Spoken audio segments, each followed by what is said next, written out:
it's interesting that we've built our society around accreditation and institutional recognition and, you know, licenses and all of these sort of components of learning.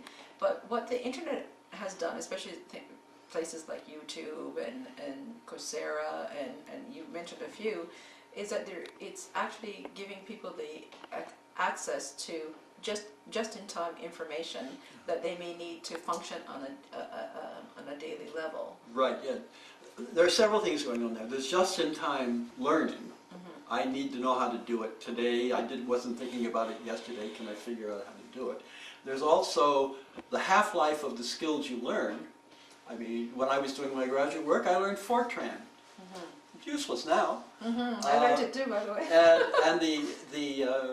And the half-life, so the shelf life of what you learn is limited, and the half-life of what you're using is limited. You have to keep retraining and retooling because the circumstances are changing. So, and at the same time, what is it that we want to preserve? You know, what we want to preserve are probably a set of values about how people relate to people, how people relate to the environment, how the environment relates to people, how we deal with animals, whatever our concerns are. A lot of those are timeless.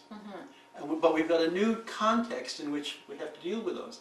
And the educational facilities that are available, the formal ones that are developing, whether they're massive open online courses or not, there's a struggle taking place there because the traditional educational institutions are trying to say, how do we own this? How do we grab this? And so some are saying, well, let's get the 5 best economists in North America to teach an economics course for everybody. Well, that'll fail because most knowledge has meaning and context. And so I don't want to hear just about how the Federal Reserve System works in the US. I want to understand how the Canadian banking system works. So there are all kinds of tensions between macro visions and micro visions. There's also there are mini MOOCs, these little bitty ones that are targeted just for the people who work in a given area. But it's a period of a lot of ferment and turmoil because traditional institutions haven't quite figured out how to come to terms with this new space. We don't have notions of behavior in this space, individual behavior and corporate behavior. We don't know what should or shouldn't be regulated, and if it should be regulated, what those regulations should look like, and who should do the regulation. I mean, sort of on the other topics like internet governance, that's a big issue. People keep saying we need better internet governance. Well, we need a big dialogue around that. You know, we need a better educational policy for this country or this province. We need a big dialogue around that because it's not clear that the first stakeholders to the table, who frequently are there because they have a strong vested interest, or they're dreamers, that whether they can even have a dialogue, and whether that's an inclusive enough dialogue that takes into account the technical issues and the social, cultural, economic objectives, and these values that we think should be there, whether they're like human rights values or whatever they are. In physical community, I put it that way because we're going to compare it to the virtual community in the internet space. We often talk about inclusiveness and democracy and engaging people, but really the people that come to the table are the activists and people with agendas and things like that. So how do we have an open dialogue, engagement in the virtual space and include everyone? And what does open mean? Because, you know, I think that's a really good start for engaging people. How do you include it? The first one, and this is a big challenge, is how do you get people to understand that they are a stakeholder in these new spaces and these new issues?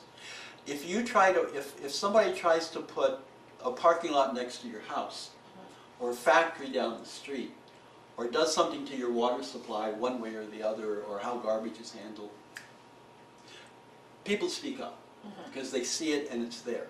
Well, these areas are they're more distant at the moment, even though they're right there, and there's going to be nobody who can escape the consequences of the internet once we move to the Internet of Things. once their car is on the internet, once their parts of their house are on the internet, once the hydroelectricity company knows exactly what patterns of electricity you're using. Once, I was just reading yesterday about the guys that invented the egg carton that goes in your refrigerator and reports when you're low on eggs. Okay. Well, now it just reports to you, but soon it will be reporting to the grocery store that delivers the groceries, and after that it will be reporting as well to your health insurance company that's worried about your cholesterol. Mm-hmm. They're learning about you. Mm-hmm. Right? What are you learning about this situation? Right. So there's a kind of... So it's one way. It's one way. Well, it's what I call the attack of the data grabbers. Mm-hmm. You know, and it's data that could be used against you, not necessarily for you. It's being used for their purposes. You're not using it for your purposes yet, and you're not aware of what it is you're giving away. So that's, this privacy issue goes way beyond. What is mine here? What defines it as mine, and what rights do I have, and what rights do others have as access to, and so forth. This goes well beyond this NSA Snowden thing about how big government is spying on people, and it goes way beyond what Facebook or Google is doing as they mine your data. That's just the beginning of this. It's going to get very complicated. Because if you see yourself as your home as being your castle and your private space and the place of recluse and things like that, and you're being spied on in your own home, on your behavior, your buying habits, your health, that's a little uncomfortable. Well, and the corporate sector, the business sector, calls it big data. Yeah. All this data is going up into the cloud, and our capacity to process it is growing exponentially. I mean, I was just reading some technology on bandwidth and using lasers rather than fiber optic, and they were saying that in this one test, what would take 680 hours to download using current technology would take 8 seconds to download using the new technology. So the ability to work with massive amounts of information being collected in real time, so forth, that's how this virtual space is being transformed. And the challenge is how to take that virtual space and the literal space where we get up in the morning, we live, we work, we need food, clothing, and shelter, we need jobs and income, we want to live in a decent society where the people down the street and us agree on certain things and have ways of disagreeing. All that stuff is still there. We've just got a bigger playing field in which to do it. And education is absolutely essential in this. I mean, we know young kids don't understand it very well, so they put all kinds of compromising stuff on the internet, which may haunt them for their entire lifetime. Yeah. And at this point, they say it doesn't matter, it's just a picture or it's just whatever, because they don't understand the... But it does matter. It does, it does. And I've had people say to me as recently yesterday, well, you know, this stuff doesn't affect me. I'm not going to buy one of those smart refrigerators that reports what I'm buying from the grocery store. And I'm going, fine. So when you go to the grocery store in your car is keeping track of what you're doing. Right. And your car may be querying what's in your food basket. Right. So let's explore that a little bit. I mean, there's always advantages and disadvantages. Could the advantage of knowing that people are eating more eggs or more saturated fats, or it could be collected, and to have infrastructure in the health industry to, if anonymity was, you know, would... Now, there are good uses and bad uses here. For public health purposes, metadata. For epidemiological purposes, in terms of epidemics and viruses and illnesses and so forth, all kinds of good uses. But there are also other uses. I was with a friend recently who had a car accident because they fell asleep behind the wheel. Well, they've been diagnosed and they now have a CPAP machine that they use at night. Okay, well that's good. But the next generation of CPAP machine will be reporting back to his physician and possibly to his health insurance provider how much he uses the machine and what happens to him when he's using it. Cardio information and so forth. So all that information can be used for good purposes to better deliver health care to him, but it can also result in the insurance company saying, we've been following your CPAP readout, so you are no longer insured to drive 1 hour before sunup and 1 hour after sunset. You cannot drive at night. So can an individual, in that we're talking about the internet as a learning tool, could individuals then go to sites that show that these information is being collected, and some of the issues that are being not addressed, like privacy or use or things like that, have some of those things? That's what's coming down the pipeline, right. but with lots of issues around it. The individual has to be in a learning process. How much it's self-learning, how much it's within the educational system, how much it's part of the culture, to say, okay, what are these issues? How should we handle them? Who should be responsible for handling this? The service providers who provide insurance is one of the big areas. The health area, if you look at the Consumer Electronics Show in Las Vegas now, it's on right now, the big growth area, medical devices. Medical devices that monitor. So, and is that because of our aging population, or because of the health issues overall? Three. Because younger people are... Yeah. Oh yeah, they're in problem too. It's three. It's the aging population, it's the extreme high cost of health care everywhere, because of the supply side, and it's because the technology is presenting a menu of choices that are technology based to deal with some of these issues. So these three things are coming together, and exactly how we should develop a framework. And I don't like to use regulatory framework because somebody immediately thinks the government's going to come in and do this. No, we need a framework. Part of the regulation may be how I regulate my behavior as an individual based on my ethics and my understanding, but I have to have the understanding.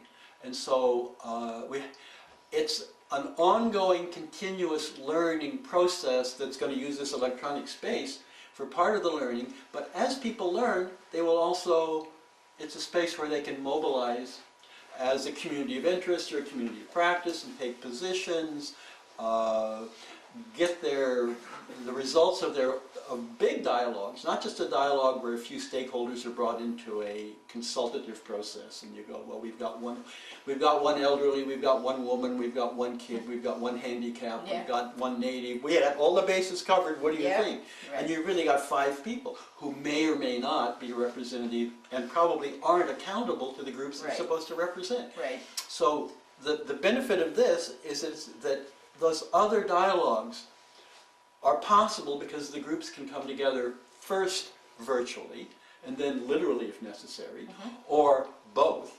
But even if they're going to come together literally, what's important to remember is that historically in learning, most of the learning didn't take place front to front in the classroom, face to face in the classroom. The classroom was a very special place, and then you went away and you read and you thought and you wrote and you discussed and whatever.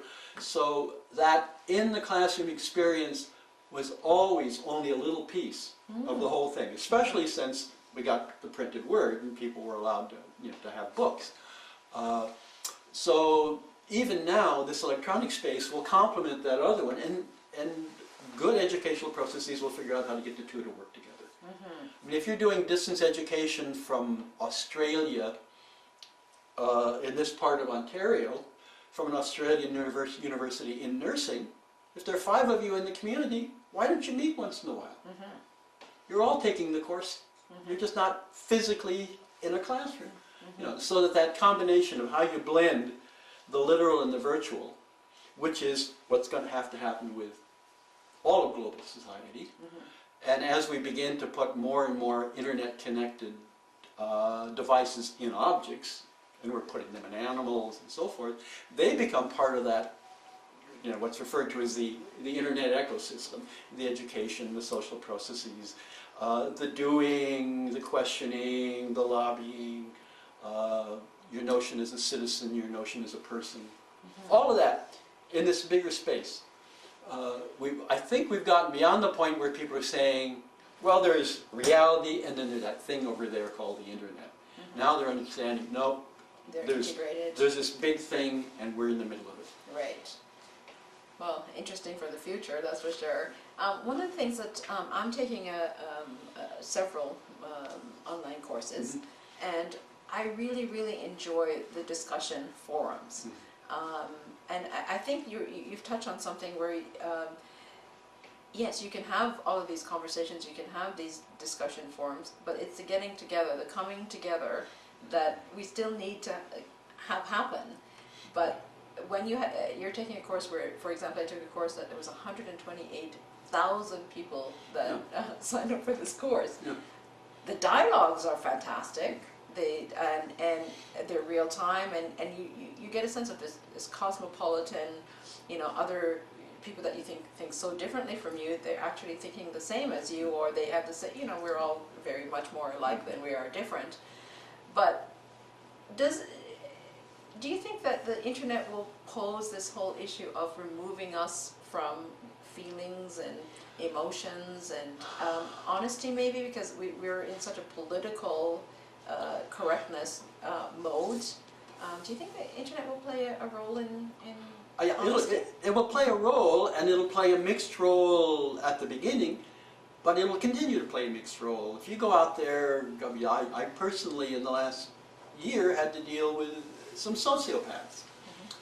On the surface they look really good, but you can't trust them at all, no matter what they say. Right? We've had it in the literal world. What happened in the virtual world? It's easier in the virtual world, where there was an old New Yorker magazine cartoon with one dog talking to the other dog and saying on the internet they don't know if you're a dog.